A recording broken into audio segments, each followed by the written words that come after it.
तर नमस्कार, आपल्या ब्लॉगमध्ये स्वागत आहे. तर पाहुणे आले तर पटकन जेवायला काय बनवायचं, त्याच्यासाठी अशी आपण खीर चपाती बनवू शकतो. हे बघा, खीर बनवलेली आहे शेवयांची, किंवा तुम्ही नुसती रव्याची तांदळाची पण खीर बनवू शकता. तर मी इथं झटपट खीर बनवलेली आहे. तर ती कशी बनवायची बघू शकता. सगळं काजू बदाम सगळं व्यवस्थित टाकले, थोडी खारीक पण टाकली. तर बघू शकता, ही नुसती शेवयांची पण बनवू शकता आणि त्याच्यात तुम्ही रवा पण टाकू शकता भाजून, किंवा तांदूळ. तर बघा, इथं साहित्य घेतलं आहे मी, तुम्हाला दाखवते. खारीक घेतली, खारीकसुद्धा टाकायची, खूप छान लागतं. आवडत नसेल तर नका टाकू. इथं मी काजू बदाम वेलची घेतलेली आहे आणि शेवया घेतल्या. तिथं दूध गरम करायला ठेवलं आहे. तर पाहुणे आले ना तर पटकन गोडधोड काय बनवायचं तर खीर बनवू शकतो.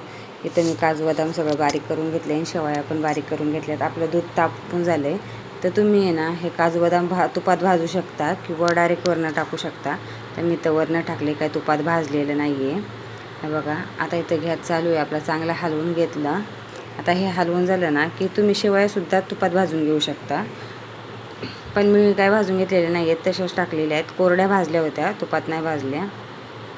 थोड्याशा करपल्यात माझ्याकडनं, बघू शकता. आता हे चांगलं हलवून घ्यायचं आणि चांगलं उकळून द्यायचं.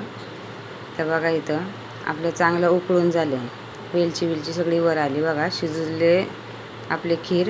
आता याच्यात तुम्हाला घट्ट करण्यासाठी आहे ना, नुसती शेवयांची नको असेल तर थोडासा रवा भाजून टाका, किंवा तांदूळ बारीक करून टाका.